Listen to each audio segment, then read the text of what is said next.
Today, EU member states failed to agree on a ninth package of sanctions on Russia.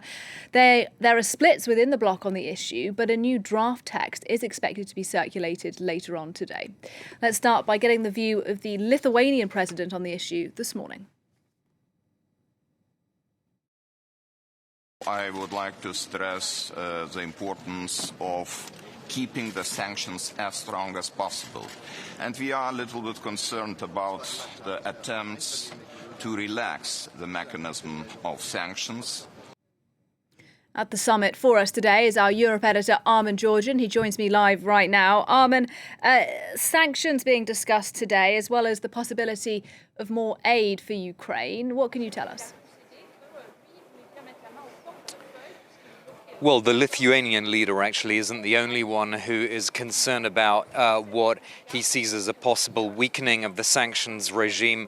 The Polish Prime Minister said very similar things here a little bit earlier today. He's arguing that this ninth package of sanctions on Russia that is being proposed, that it has too many exemptions, according to Prime Minister Tadeusz Morawiecki, and that therefore this is a time to tighten loopholes rather than to relax things. The reason I mentioned Poland is because Poland is actually at the heart of a tussle here at the EU Council this afternoon. The Poles want to change some of the aspects of a proposed deal on a minimum tax on international corporations. And it gets even more complex because that proposed deal on a minimum tax rate is actually linked to the aid package to Ukraine. They're part of a broader whole.